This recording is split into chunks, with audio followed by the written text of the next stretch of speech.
Agora sim, nós vamos começar, né? É, a oficina, na verdade, o workshop Teatro Cotidiano, que é uma realização, que é uma ação realizada dentro do Segundo Madeira Festival de Teatro.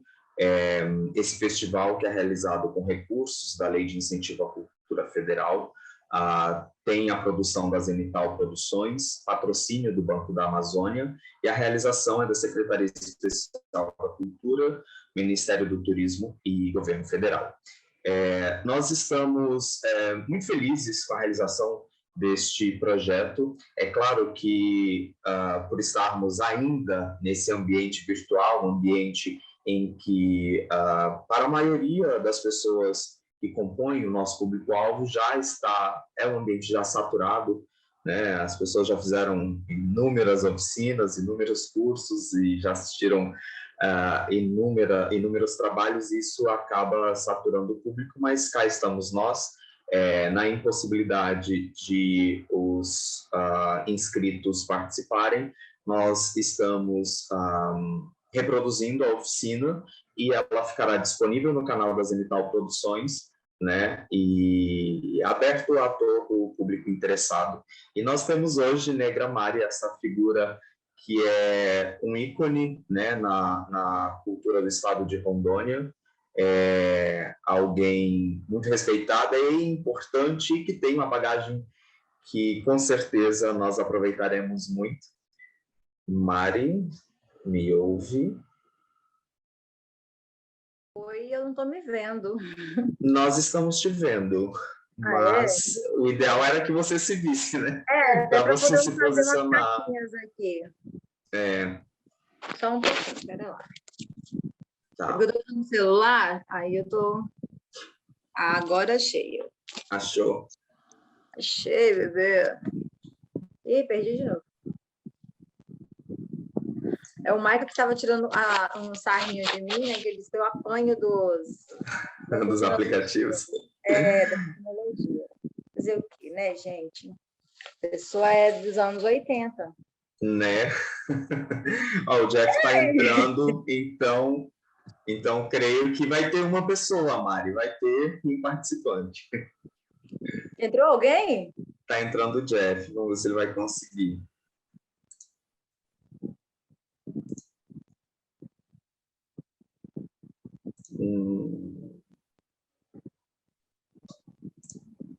Acho que não foi.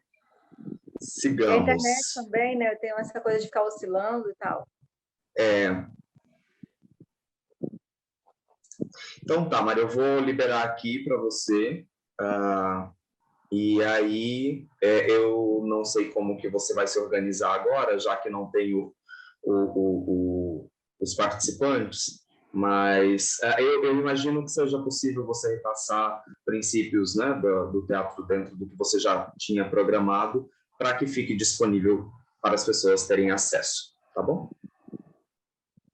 Ok. Minha luz está ficando ruim também. Tá me vendo direitinho? Tá? Boa tarde, eu sou a Negra Mari, eu sou uma mulher negra. No momento eu estou usando tranças na Go, estou um nojo com essas tranças. Eu estou usando uma blusinha de alcinha e um colar com uma pedrinha de esmeralda. E atrás de mim tem uma parede bege. Eu estou muito feliz de estar aqui, apesar da gente não ter alcançado o número de participantes, né, para a oficina. Porém, essa oficina vai ficar disponível, então a comunidade vai ter acesso, vai poder acessar depois, o que é também de grande valia nesses momentos em que tudo está sendo feito pelo vídeo, né? Tudo está sendo feito pela internet. Então, assim, vai continuar ali, as pessoas vão poder ter esse acesso. Meu Deus, é só na minha tela que ele está escurecendo?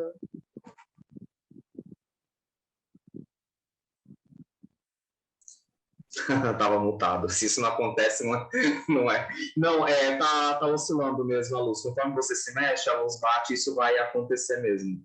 Né? Então, vamos continuar. Obrigada. Isso.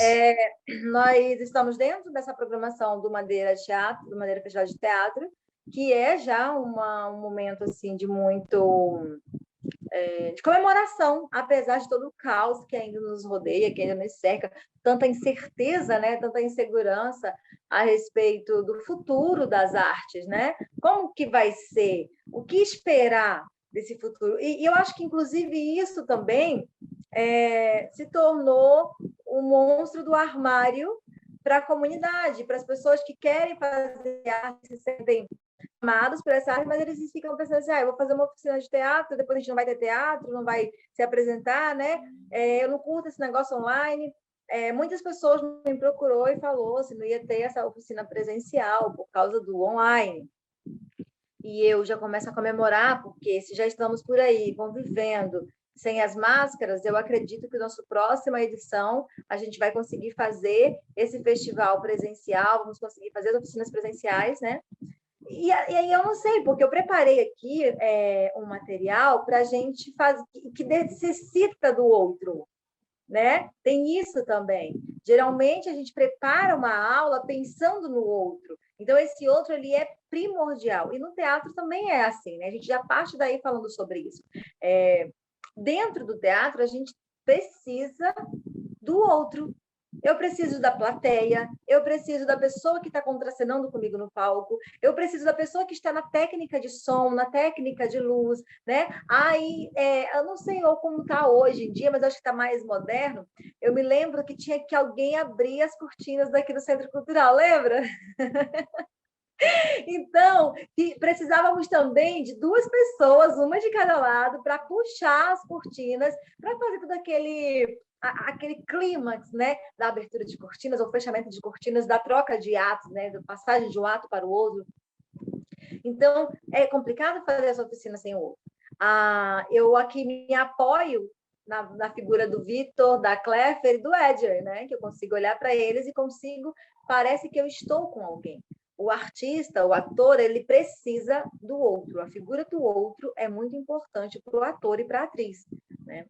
A gente não consegue fazer teatro se a gente não tiver ninguém para assistir. O que nos motiva a fazer teatro é justamente quem vai estar lá assistindo. E aí a pergunta, para você que vai ter acesso a essa nossa oficina depois, o nome da oficina é Teatro do Cotidiano. O que eu quero dizer com isso? O que a gente pode abordar com esse tema? O que vocês entendem quando vocês escutam isso? Teatro do cotidiano. As pessoas costumavam dizer, quando eu era criança, que as novelas estavam ensinando a população brasileira isso ou aquilo, né? Essas novelas ensinam as pessoas a serem ruins. As novelas ensinam as mulheres a trair os maridos. E eles sempre diziam que as novelas estavam ensinando. Quando a gente foi evoluindo o pensamento e as pessoas mais humildes começaram também a ser mais críticas, elas compreenderam que, na verdade, as novelas fazem um filtro da realidade e está ali, na verdade, imitando a vida, né? E aí, esse teatro do cotidiano, ele acontece dentro das novelas, dentro dos filmes e nos espetáculos de teatro também. Porque a gente está sempre encenando as coisas do dia a dia. Um Beijo no Asfalto, que é um espetáculo, um roteiro, aliás, de Nelson Rodrigues, ele coloca uma coisa tão trivial, tão comum, e também não, né? E aí ele faz Um Beijo no Asfalto, é o nome. E aí você vai ficar naquela coisa, o que acontece? É um cara comum que saiu de casa num dia comum e foi fazer suas coisas comuns, né? O que é cotidiano? O cotidiano é isso, é o que acontece diariamente, é o que é banal, o que é comum. É levantar de manhã e escovar os dentes, é uma coisa do cotidiano, né? Geralmente nós brasileiros, pelo menos, fazemos isso. Ouvi dizer por aí que tem umas culturas que o povo não gosta, mas... Então, a gente levanta de manhã e escova os dentes? É uma ação cotidiana. Vamos trabalhar todos os dias, para quem trabalha naquela rotina de 8 horas diária? Então, é uma ação cotidiana. Quando Nelson traz o cotidiano para o teatro, ganha uma outra roupagem, ganha uma outra intensidade. Um beijo entre 2 homens no asfalto, a pessoa está falecendo, né? Ele está entre a vida e a morte, porque ele sofreu um acidente, e esse pai de família estava passando no momento. Um pai de família normal, gente, comum. Um homem que você diria assim, nossa, que homem comum. Só comum. Sua camisetinha, seu basiquinho, tranquilo. E, de repente, esse homem comum, ele se torna o protagonista de um roteiro do Nelson Rodrigues. E aí, esse homem comum está passando no momento do acidente. O outro homem, o acidentado, é ali acudido por esse homem. O homem segura ele no braço, os dois conversam e tal, e aí ele pede um favor. E, cara, no leito de morte, como? Alguém nega algo para alguém no leito de morte? Nem o Edgar, que é a pessoa sem coração.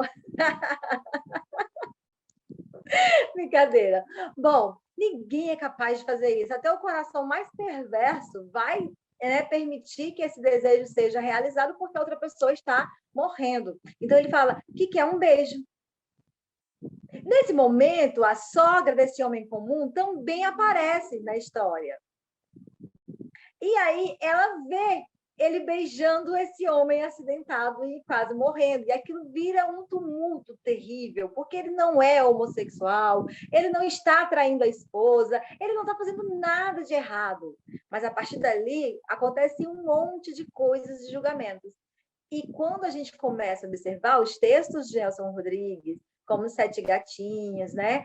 Acho que tem muitos textos dele que eu gosto muito, A Valsa. São textos que você vai lendo e você começa a pensar assim, caramba, mas isso aqui é uma coisa que eu vi acontecer realmente, porque as pessoas fazem isso, elas transformam tudo numa grande cena de teatro, num grande drama, né? Às vezes uma briga na sua família, em casa, vira uma grande drama que parece que é coisa de teatro.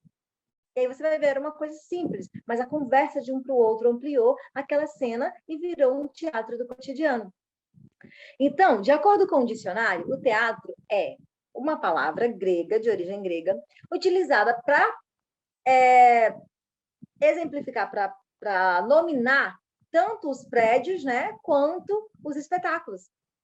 Então, teatro pode ser aquele prédio glamuroso que as pessoas muitas vezes têm medo de entrar porque acham que não são para elas, mas são. Como também pode ser aquele espetáculo que está na rua, o espetáculo que está nesse próprio teatro, que está nas universidades. Então, a palavra teatro vai ser usada para os dois momentos, tanto para dizer, nominar os edifícios e prédios, como para poder falar sobre a própria arte teatral, que é essa cena toda que a gente vem conversando. E o cotidiano a gente já sabe que é o que acontece diariamente, é aquela coisa banal. Então, a nossa ideia aqui, nesse momento, era recepcionar as pessoas, era receber vocês que iam chegar para participar com a gente, ouvindo de cada um de vocês uma história, né? Uma história sobre você. Uma história do seu nome, uma história do seu nascimento, uma história da sua infância que te marcou, qualquer história que fosse marcante, mas que também fosse banal. Uma coisa que você para e pensa, isso acontece com todo mundo. Isso já aconteceu pelo menos com 10 pessoas na minha família. Era esse tipo de história que nós gostaríamos de resgatar, né? Como a gente está assim, sem vocês aqui, e você que entrar depois, e você quiser fazer esse exercício, então a gente vai seguir o mesmo roteiro, certo? Porque daí depois você pode pegar, assistir a aula e aí você vai fazendo. No final, você vai perceber que realmente esse conteúdo te atravessou e aí vai perceber se você quer ser ator e atriz de teatro ou se foi só realmente para conhecer um pouquinho mais. Então, a partir de agora, você que está assistindo a gente, pensa em alguma história. Uma história muito banal, assim, na sua vida, que você sabe que várias pessoas já te contaram histórias muito semelhantes. Que daí eu vou tentar também aqui compartilhar com vocês uma história banal da minha vida, para que assim a gente possa tentar estabelecer uma troca mesmo depois, certo? Então, nesse momento, se você quiser pegar um caderno, um papel, e aí você ir anotando para poder fazer fazer o roteirinho da sua oficina, você pode fazer isso agora. E aí lembra da sua história e coloca aí, né? Eu vou contar uma história muito, muito engraçada que aconteceu quando eu tinha 3 anos de idade e que é óbvio que eu sei dessa história, não porque eu me lembro, porque às vezes eu acho que eu lembro, mas eu tenho certeza que eu não lembro, que é aquela memória implantada, né? De tanto que eu ouvi essa história na minha casa, em algum momento, assim, parece que eu lembrei. E aí não, é uma memória falsa, uma memória implantada, que meus pais foram me contando a história e aí eu guardei ela lá. Bom, de acordo com o meu pai, quando eu tinha 3 anos de idade, ele estava recebendo visitas, né? E ele estava conversando com essa pessoa na sala. E eu fui lá e pedi para ele, tentei chamar a atenção dele de alguma forma, e ele não me deu atenção. Né? Coisas de pais antigos, né? Criança nunca tinha essa coisa da atenção também, não. Peraí, moleque. Então, eu saio da sala onde eles estavam e vou até a cozinha, e aí eu derrubo as coisas na cozinha, faço uma bagunça, e é claro, óbvio, com certeza, essa visita fofoqueira falou o que estava acontecendo, né? Que eu tinha acabado de quebrar coisas na cozinha, feito bagunça na cozinha. Meu pai vai lá e me dá 3 chineladas. Diz que a partir daí eu fiquei muito revoltada, muito chateada, que aquilo foi como se tivesse acabado o mundo para mim. Ok. Vez ou outra, eu me pego lembrando desse acontecimento, mas eu nunca estive lá, pelo menos não na minha memória consciente. Né? Talvez na minha memória inconsciente eu possa ter lembrado, e eu nunca estive lá. Então, essa história, depois, muito depois, a gente conversando em família, mais 3 primas haviam passado pela mesma coisa. Chamou a atenção do tio, não deu atenção, foi lá e bagunçou. E hoje eu percebo os meus filhos também, percebo os filhos dos outros filhos, as crianças sempre fazendo isso. Elas vão dar um jeito de chamar a sua atenção, né? Então, é uma história tão banal, é uma história tão do cotidiano, mas que a gente sempre percebe essa mesma história nas novelas, nos filmes, nos espetáculos, a gente sempre está reproduzindo essa mesma cena. Então, agora, o que nós íamos fazer se nós estivéssemos todos juntos aqui, como eu havia planejado? A gente ia tentar criar uma forma de roteirizar essas nossas histórias banais. Porque dentro do teatro também existe a parte da dramaturgia. E não é possível. Não tem como fazermos teatro sem a dramaturgia. Mesmo que você fale assim, mas eu gosto de teatro do improviso. Ainda assim, existe ali, naquele improviso, uma dramaturgia. Um tema já estabelecido, algo já está preparado. Né? E essa dramaturgia, ela nem sempre ela vem com um roteiro escrito, como a gente acha que é. Essa dramaturgia também pode ser na leitura de um tema. O tema de agora é tal e vocês vão improvisar. Então, sempre a dramaturgia vai estar por ali. E a gente já conhece ela, a gente já sabe que se trata de roteiro, de uma conversa, de diálogos. Mesmo que a gente não seja dramaturgo, a gente sabe que precisa desse roteiro, desse diálogo, dessa conversa, né, entre os personagens no palco. Então, nós iríamos conversar agora. E aí, eu não sei agora, Edgar, como que a gente pode fazer isso. Então, eu deixo para você, que está assistindo a oficina, a ideia de criar esse seu roteiro com chuva de ideias, sabe? Você vai colocando um monte de coisas que forem surgindo sobre a sua história. Vamos supor que a sua história é um pouquinho diferente da minha, que um dia você saiu na chuva e pegou o guarda-chuva e não levou, deixou no portão. Isso acontece com todo mundo, em qualquer lugar do mundo, em qualquer continente. As pessoas sempre estão com guarda-chuva quando não chove e sem guarda-chuva quando chove. Então, essa é uma história banal? É. E como eu posso contar essa história no teatro? Como eu posso encenar essa história? Né? Aí você vai fazer a sua chuva de ideias. Coloca várias frases, várias ideias. Não precisa se ater também àquela coisa racional da realidade, o sentido literal de cada coisa. O teatro é bacana por isso, porque ele transforma o cotidiano. Ele pega aquilo que é simples, literal, aquilo que é batido já, que é banal, e deixa aquilo de uma forma ampliada e mais intensa e mais bonita, né? Que aí você pode usar de outras ferramentas para falar aquela mesma coisa, para viver aquela mesma cena. Então, faça aí a sua chuva de ideias. Vai jogando tudo aí no seu papelzinho, vai colocando várias ideias que você queira colocar. Pode substituir o guarda-chuva por uma capa, né? Pode substituir por uma touca. Não sei, cria algo, faça algo diferente aí e na sua chuva de ideias para poder a gente sair do lugar comum e transformar esse teatro do cotidiano em algo incrível, fora do comum, tá bom? E aí depois iríamos atuar em duplas, porque não vai ter como a gente fazer agora. Então, eu vou pedir para você que está agora assistindo a nossa aula, faça uma pesquisa rápida e volte aqui, tá? Você vai fazer uma pesquisa, anota no seu caderninho, pesquisar sobre essa construção de dramaturgia, tá bom? Sim, já deu 20 minutos, né? Faça essa construção da sua dramaturgia E você pesquisa lá o que é dramaturgia, o que é teatro, para poder enriquecer ainda mais, porque vários autores nos dão frases, nos dão falas, né, sobre essa arte de fazer teatral.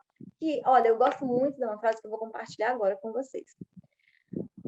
O teatro, ele é uma arte despertada naquelas pessoas que procuram enxergar além das fronteiras da realidade, além do próprio ser e existir. Bom, a gente acabou de falar sobre isso, né? Que é essa coisa do transformar. Marília Pêra, eu amo, sou apaixonada, assim, eu acho que é a minha musa do teatro. Gosto muito de Fernando Montenegro, mas para mim, Marília Pêra está assim. Ai, não sei nem como dizer. Eu sei que eu sou apaixonada por ela. E vez ou outra, hein, gente? Vez ou outra ela fala comigo depois de morte. Sei não, hein? Vez ou outra, assim, eu lembro dela, sabe? Estou fazendo as coisas dentro de casa e lembro da Marília. E aí eu gosto sempre de assistir os espetáculos dela antigos. A gente vai trocar de tradutor, o Victor vai sair, vai entrar a Clefer. E aí, Marília Pêra traz um espetáculo muito gostoso que eu não me canso de assistir, que inclusive um dia eu ainda espero atuar esse espetáculo, espero que alguém me dirija, se for uma indireta. E brincando em cima daquilo.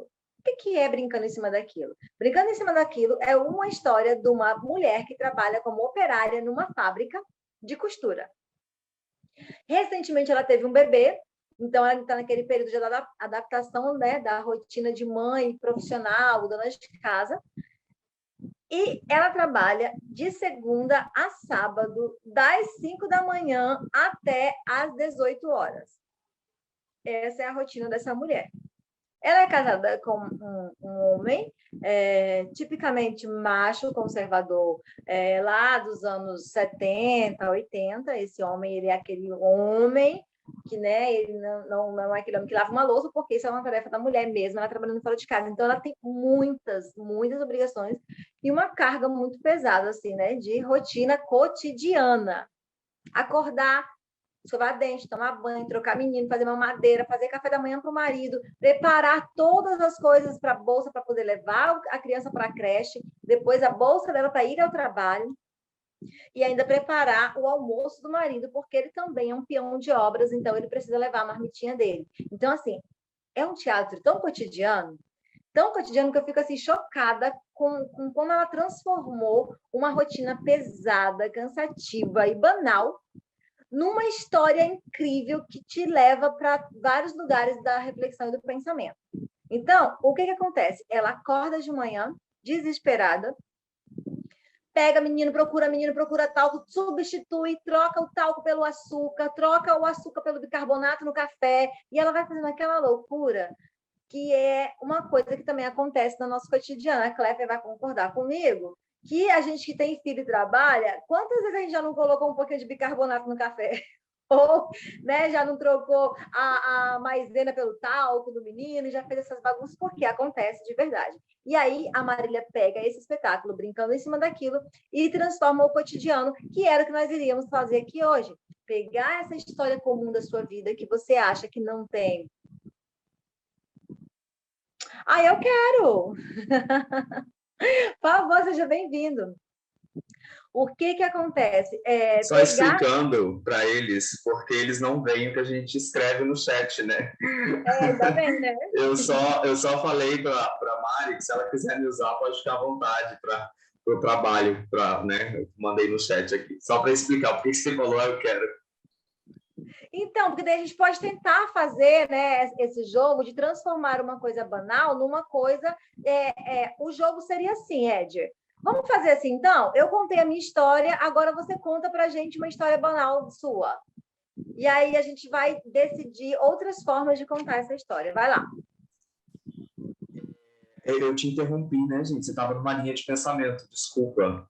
Era só... Não, mas que eu estava falando sobre o espetáculo da Marília Pêra, né? Que era para exemplificar o que a gente ia fazer, que é justamente isso, transformar uma cena do cotidiano, que é isso que eu peço para você compartilhar, que é uma história banal, a mais banal que tiver, sabe? Aquela mais bobinha, assim.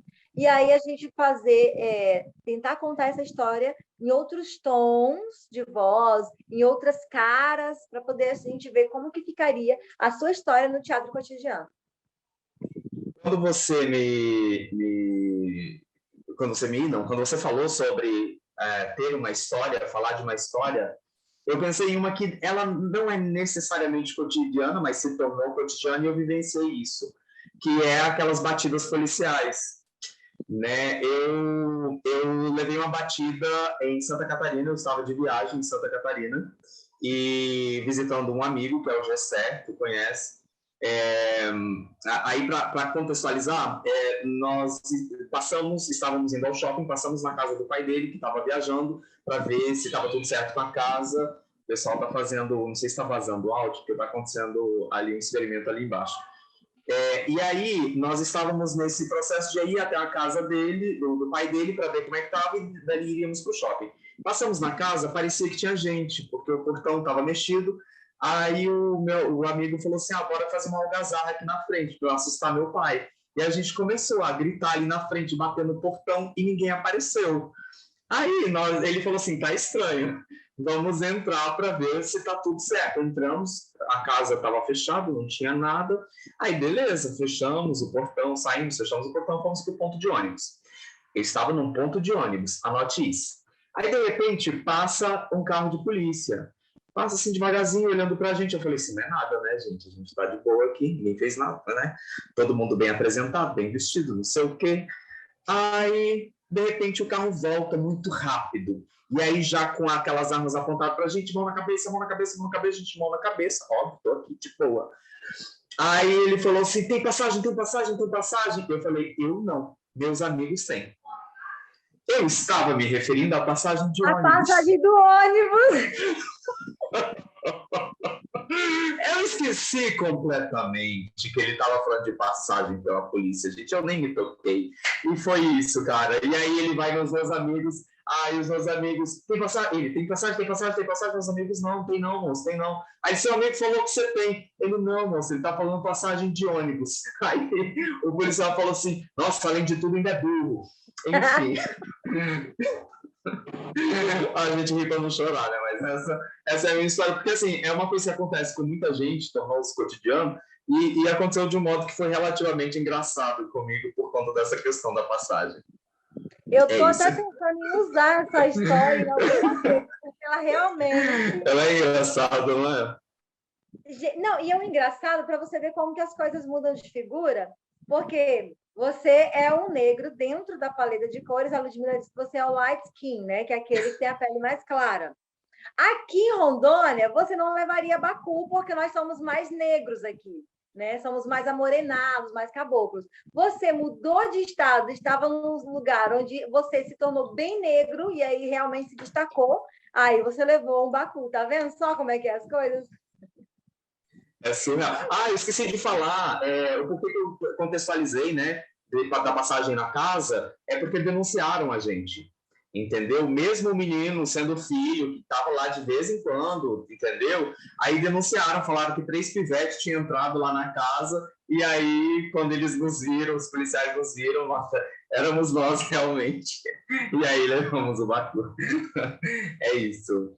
Parabéns para você pela aventura, né? Parabéns à polícia também pelo seu belo trabalho. Eu não vou contar os detalhes que foram tensos, assim. A encoxada foi bem tensa. Eu imagino. E o medo, né? Que a gente fica logo, não sabe o que vai acontecer depois, né?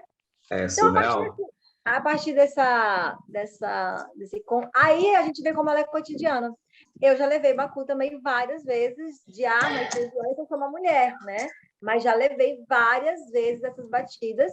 Então, realmente é algo do cotidiano. Agora... Mari, tem uma pessoa na sala de espera. Tu acha que dá para entrar a essa altura, já que começou? Tu acha que é válido? Essa pessoa, ela entra e assiste, né?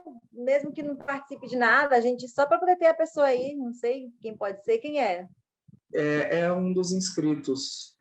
Vamos ver aqui. É pelo horário também, né? Que as pessoas, esse horário tá ainda saindo do trabalho e tal.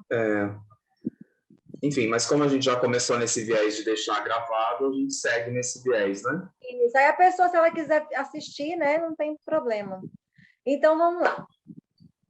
Ed, agora como você contaria essa história com um tom de voz dramático? Sabe aquelas novelas mexicanas, aqueles doramas? Porque tanto os asiáticos quanto os mexicanos entendem de drama, né? Muito. Você vai agora contar essa mesma história, só que mudando a tonalidade da sua voz e transformando também o máximo que você puder a sua fisionomia. Entendi. Vamos lá. Teve um ano que eu tive que viajar para o Sul. Eu fui porque não foi uma escolha, foi necessário ir. E era final de ano, a gente estava na época de Natal, inclusive 2 dias depois desse fato seria Natal. E eu e 2 amigos, nós iríamos ao shopping comprar presentes, porque é Natal, todo mundo no Natal compra presente um pouco, por padrão. Nenhum de nós éramos cristãos, não tínhamos por que comemorar Natal, mas era Natal. Todo mundo compra presente no Natal. E aí, quando nós estávamos no caminho, paramos num ponto de ônibus para esperar o ônibus, afinal, a gente não tinha carro. E aconteceu aquela coisa que acontece com todo mundo que é preto, né? Com todo mundo que em algum momento está aglomerado, né? Tipo, recentemente eu ouvi de um colega, quando estava com alguns amigos pretos em um shopping, a seguinte frase: olha lá, o bando de preto. E era amigo. E para ter uma ideia, a gente estava no Sul. Então imagina 3 moleque pardo, preto, ou seja lá como eles nos veem, num ponto de ônibus, esperando o ônibus. Vamos mudar tudo agora. Acentua um pouco mais a tua voz e fica revoltado. Conta essa mesma história até aí, revoltado. E pode mudar totalmente as palavras, tá? Revoltado. Não, mano, é o seguinte, porque assim, a gente vive num país onde geralmente, se você tem uma pele que não é branca, tu tá fudido, não tem a menor possibilidade de você não levar um bafo, de você não ser pego pela polícia. Eu ouvi hoje, inclusive, num stand-up comedy de uma menina que tava falando lá que ela entra no aeroporto com maconha no corpo porque ela é branca. E isso é real. Ela pegou e contou que ela nunca é abordada no aeroporto porque ela é branca. E isso é real. Entendeu? Agora, quando você para pensar que 3 moleque que tá no Sul, num lugar onde é predominantemente branco, e você simplesmente, por existir, você para num ponto de ônibus, e aí a polícia para saber o que tu tá fazendo ali, pô, num ponto de ônibus, o que eu estaria fazendo lá se não esperando ônibus? Tava o quê? Esperando o quê? Alguém para assaltar no ponto de ônibus? 3 pessoas esperando para assaltar? Lógico que não. Tava esperando o ônibus. Ou estava esperando a mãe dele? Agora você vai Eita, usar... Ficou revoltado, né? Respira, vamos lá. Toma água. Toma água, respira, porque agora você vai sair totalmente desse lugar e você vai para o lugar da elegância, entendeu? Você agora você vai falar isso com distanciamento. Você não viveu essa história. Você está contando algo que aconteceu. Como se estivesse falando, como se você fosse um jurista falando sobre estatística dos meninos negros que sofrem abordagem. 1, 2, 3... Veja bem, Mari, a gente vive, claro, em uma sociedade onde há normas para serem seguidas. Nós vivemos em uma sociedade onde a criminalidade aumenta e, com o aumento da criminalidade, a gente tem que se prevenir. A gente, às vezes, acaba vivenciando, né, vendo alguns excessos sendo cometidos, sim, mas eu imagino que esses excessos acontecem aí porque é reflexo mesmo da sociedade, dos acontecimentos. Esse caso em específico desses 3 moleques, quer dizer, desses 3 garotos, né, que foram abordados pela polícia, nos mostram bem como que é, né, ou como é que acontecem as coisas. Porque, assim, é uma revolta que a mim não me parece muito pertinente. Eles simplesmente foram abordados né? Uma abordagem cotidiana, corriqueira, em que acontece. Eu acho que é um estardalhaço que está sendo feito em cima de algo que, assim, não houve agressão física, ninguém saiu dali para o corpo de delito, foi uma abordagem. Abordagens acontecem, poderia ter sido eu lá, poderia ter sido você.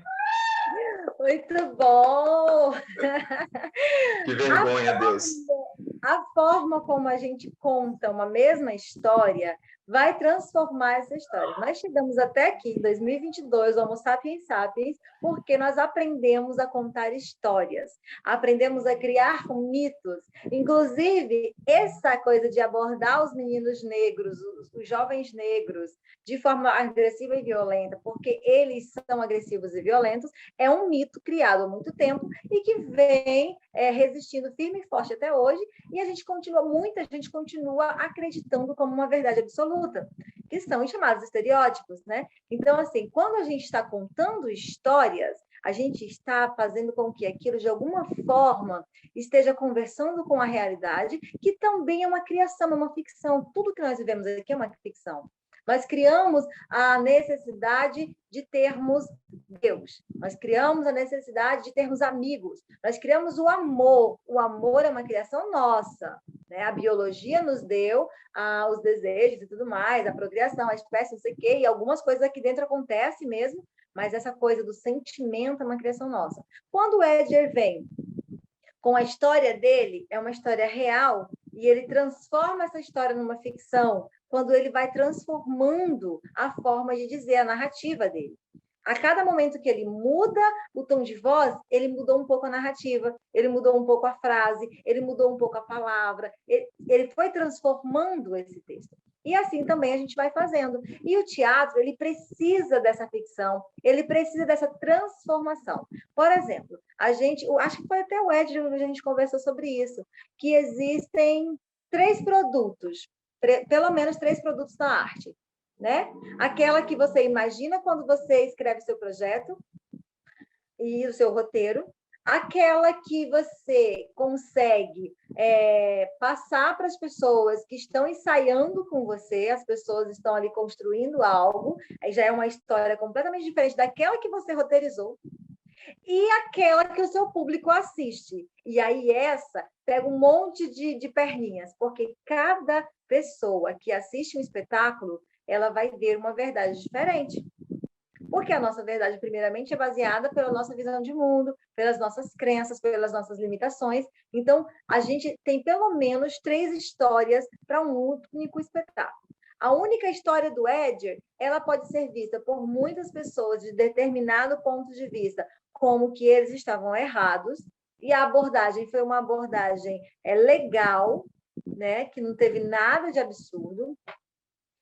Alguém vai assistir essa história do Ed, ele vai dizer que os policiais foram arbitrários, que eles foram agressivos, que eles eram só jovens brincando e eles estavam na frente da casa do pai. Outras pessoas vão chamá-los de baderneiros, né? Os juristas vão analisar isso como uma forma de, como se eles estivessem acima do povo, olhando sobre o povo para daí tomar uma decisão. Né? Então, uma única história, ela pode ter todas essas facetas. E dentro do teatro, inclusive eu tirei muito sarro quando eu tinha 18 anos, 19 anos, eu fui num festival de teatro no Amazonas, e eram meus primeiros anos de contato com o teatro. E um crítico do teatro estava falando sobre um espetáculo baseado numa obra de Bukowski, e aí ele estava perguntando para o roteirista o que ele pensou quando escreveu aquele roteiro. E aí o roteirista falou, estou pensando em Bukowski. Ele falou assim, eu não vi Bukowski, ficaram nessa coisa. Aí um outro crítico falou bem assim, teatro. Gente, o teatro é muito amplo. O teatro é algo assim que escapa nas nossas mãos. O teatro, ele pode ser tudo. Não pode ser nada. E se calou. Gente, eu saí dali rindo e dizendo assim, nossa, eu quero ser crítica de teatro, porque eu quero falar tudo isso que não faz sentido nenhum para as pessoas que estão ouvindo e ainda vou sair como a intelectual do momento, né? Naquele momento, eu achei que não fazia sentido. Depois, com esses meus 13 anos depois de teatro, depois disso já se passaram 13 anos, e aí eu fui, e eu venho estudando sempre, observando, e realmente o teatro ele escapa, sabe? A gente não dá conta, né? De explicar, de falar, porque ele realmente é tudo que a gente faz. Quando a gente vai fazer uma compra na loja, a gente atua. A gente encena um personagem. Repara, a gente chega lá e a gente já sabe que a pessoa vai querer nos vender algo. Então a gente já chega lá e coloca assim aquele personagem da pessoa. Não, não, obrigada. Não, eu não preciso. Você já vai com o seu personagem pronto. Quando você vai vender algo, você sabe que você precisa convencer o seu cliente, você também encena um personagem. Né? Às vezes você está cansado, você quer ir para casa, você quer dormir, você quer, sabe, qualquer coisa menos estar fazendo aquilo que você está fazendo. O que você faz para você conseguir desempenhar essa função até o final do dia? Você atua. É um teatro do cotidiano, meu amor. Você está ali, oi, minha linda, você não quer comprar isso ou comprar aquilo? Nossa, o dia está maravilhoso, que sol maravilhoso hoje, né? Parece que a lua está aqui meio-dia. Então você vai interpretar ali o seu teatro. Né? Se você vai sair no seu primeiro date, gente, quem é que é a pessoa natural no primeiro date? Ninguém. Você vai no primeiro encontro com a pessoa, você não sabe quem ela é, você já sai de casa montando o seu personagem. O que eu vou dizer? Ah, eu vou falar isso aqui eu não vou falar. Não, jamais, ela não pode saber disso aqui agora. Então, você criou um personagem a partir do que você é para aquela pessoa, para você mostrar para aquela pessoa. É teatro. E aquela pessoa vai fazer o mesmo com você. Então, não pense que você é o mais esperto da situação, não, porque tanto você está levando isso, como você também vai receber. E no dia a dia, nas nossas relações, todo tempo assim. A gente está sempre preocupado. Ah, eu vou falar isso para o meu amigo? Não vou. Eu vou lá e ensino algo. O meu amigo já está tão acostumado que ele precisa que eu faça todo um rodeio, toda uma cena, para depois chegar numa abordagem. Se eu chegar numa abordagem direta, ele vai achar que aquilo foi grosseiro. Então, você vai fazer todo um teatro em torno daquilo. Isso também é teatro do cotidiano. Né? Tudo isso que a gente faz é teatro. Nossa vida é teatro. Todas as nossas negociações, nossas relações amorosas, amizades, de trabalho, a gente está sempre fazendo uma cena, montando um personagem, encenando algo para que a gente consiga resistir dentro desse padrão social aceito até o final do nosso dia. A gente chega em casa, arranca a meia, arranca a roupa e aí pode arrancar a máscara do teatro, a gente pode tentar ser a gente, né? E isso é todo mundo. Para que a gente consiga conviver socialmente de forma harmônica, precisamos controlar algumas faces que temos e, assim, encenar as nossas cenas. Eu espero que você tenha conseguido fazer o seu roteiro, espero que você tenha conseguido compreender até aqui esse teatro do cotidiano que eu venho trazendo, e é uma pesquisa muito inicial que eu estou trabalhando. Eu desejo fazer essa oficina de uma forma mais profunda, de pelo menos 3 meses de trabalho mesmo, porque é um trabalho de pesquisa de vida, do nosso dia a dia, da nossa rotina, né, do que a gente vem fazendo o tempo todo. O teatro está em tudo isso. E é importante a gente observar que nós somos seres, atores e atrizes o tempo todo. Nós somos artistas o tempo todo, né? O que é esse teatro? Por que a gente distancia tanto ele da gente? Se a gente é artista o tempo todo. Quebrar essa parede de que é uma arte elitizada, quebrar essa parede de que eu preciso fazer um curso acadêmico, de que eu preciso... É bom, gente. Qualquer conhecimento é maravilhoso e bem-vindo, mas não se limite a isso. Se você gosta de teatro mesmo, vai estudando também em como que você tem e como você pode. Vai fazendo e descubra que você já é uma atriz, já é um ator. Procura perto de você um lugar que tem. Em Portugal tem várias escolas. Ariquemes ainda não tem, mas a gente está querendo lançar esse projeto também, porque a gente percebe que esse período de pandemia, usar a arte nas pessoas foi uma válvula de escape, né? E quando nós fizemos o curta experimental Perdão aqui em Ariquemes, que envolvemos os alunos da Escola Jovem Aprendiz, a gente vê a ansiedade que os jovens têm de estar envolvido em algo artístico cultural e do quanto isso é importante para que eles estejam mais críticos e eles tenham outra opção de lazer que não seja a criminalidade, que não seja a prostituição, que não seja o alcoolismo ou as drogas, né? E para mim a arte é esse agente transformador, motivador, impulsionador de jovens bem longe dessa criminalidade que é ofertada quando você não tem outra coisa para fazer. Eu quero agradecer ao convite do Éder para administrar essa oficina do Teatro Cotidiano. Quero agradecer as pessoas que vêm nos acompanhando com a segunda edição do Madeira Festival de Teatro. Já estamos ansiosos para a terceira edição.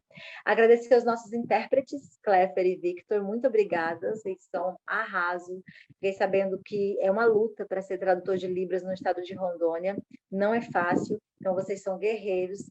Muito obrigada pela contribuição para a inclusão real do nosso estado. Éder William, agora a gente se despede também, né? E obrigada por participar, por estar aqui com a gente, por se disponibilizar e se expor. Você, para mim, é um grande artista.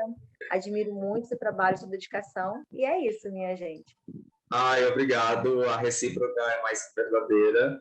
E é isso. Eu fiquei muito entusiasmado. Ai, deu uma vontade de voltar a fazer teatro, gente. Faz tanto tempo. Meu Deus, faz muito tempo que a gente não faz, né? Por conta de pandemia e de outras questões, porque para se viver de arte é uma coisa bem interessante a gente pontuar bem nesse finalzinho. E assim, viver de arte é uma luta constante, diária e minutária. A todo minuto você está lutando para viver disso, né? Porque não há, de fato, quando você não é uma figura renomada, famosa, enfim, viver de arte é uma luta diária. Você tem que fazer várias coisas. Eu vou aproveitar, porque a gente está falando também aqui, quando a gente fala com o público, a gente fala também com o nosso parceiro, que é o Banco da Amazônia, né? Sim. A gente está falando para o Banco da Amazônia de forma muito grata por abraçar, por estar, por acreditar, né? Como você falou, é a primeira vez assim que eles vêm para essa modalidade de patrocínio. De lei de incentivo, né? Isso, pela lei de incentivo. E assim, a gente precisa de muitos apoiadores, a gente precisa dos parceiros, a gente precisa que as empresas, né, que o comércio acredite na arte, entenda a importância da arte, até para que as pessoas sejam mais bem-sucedidas também, para que esse comércio cresça. E também porque quando acontece qualquer crise em qualquer situação, em qualquer país, em qualquer governo, o primeiro a ser atacado, sucateado, deixado para depois, engavetado, é a cultura, né? Sim. É a cultura. E é a parte que nós somos seres muito sensitivos, muito emocionais, muito emotivos, e a gente precisa da arte. Por mais bruto que seja um ser humano, ele gosta de música. Por mais forte, por mais selvagem que seja um homem, ele vai gostar de ouvir uma música, de ver um filme, ele gosta de uma tela. Então, assim, tudo aquilo que é belo, tudo aquilo que nos comove, tudo aquilo que nos causa sentimentos, que nos provoca essa sentimentalidade, é arte. Então, assim, que assim como o BASA, outros parceiros acreditem no estado de Rondônia como uma potência, como um grande fazedor de arte e cultura, porque nós temos muita coisa. Eu gostei muito de ouvir a Luana falar no bate-papo, a Luana, que foi nossa curadora, ela falando que ela se chocou porque ela imaginava que Rondônia ainda estava na pré-escola do fazer artístico, né? Ainda estava fazendo aquelas coisas assim, mais teatro-escola mesmo, mais amadora. E aí, quando ela viu a qualidade do fazer artístico, quando ela viu as produções do Estado, ela falou assim que ficou chocada. E eu achei interessante ouvir isso, de uma mulher que é produtora, que é artista, porque a gente tem aí um termômetro do que pensam da gente lá fora, né? Então, ao BASA e aos outros do nosso estado, da nossa região norte, que acredita na arte, nosso obrigado, e você que ainda não faz, venha. Por quê? Porque nós produzimos, com o mínimo, coisas grandiosas. Imagine agora se nós tivermos parceiros que acreditam nas nossas produções, o que nós não vamos poder fazer, né? Vamos ser grandes, maiores, e é claro que os nossos parceiros ainda maiores do que já são, acreditando no outro, né? E aí é isso. Eu falo Sim, não, é muito precisa a sua fala, muito cirúrgica, porque é isso, né? Dentro da arte, esse é o caminho. A gente está sempre buscando meios de produzir, né? Então é importante tu falar isso, porque sempre que uma pessoa vem para o teatro e se apaixona pelo teatro e quer viver de teatro, a gente vai ter mais necessidade de possibilidades para que essa pessoa tenha trabalho, para que o mercado cresça, para que haja formas de as pessoas sobreviverem na arte, porque todo mundo precisa de arte, mas também precisa de dinheiro para se fazer arte, para comer, né? Exatamente. Então, muito obrigado ao Banco da Amazônia por ter selecionado o Madeira Festival de Teatro. Foi uma luta fazer esse festival, porque teve a pandemia nesse percurso e nós tivemos que adaptar o projeto. e o Banco da Amazônia foi extremamente parceiro, mantivemos o diálogo sempre constante para que tudo fluísse, desse certo e cá estivéssemos realizando e concluindo o festival, né? E com essa que é a última ação formativa. Então, a nossa gratidão ao Banco da Amazônia, que é o patrocinador desse festival, que é realizado com recursos da Lei de Incentivo Federal pela Zenital Produções, com realização do Ministério do Turismo, Secretaria Especial da Cultura e Governo Federal. O nosso muito obrigado a todas, todos e todos, e até a próxima edição. Abraços.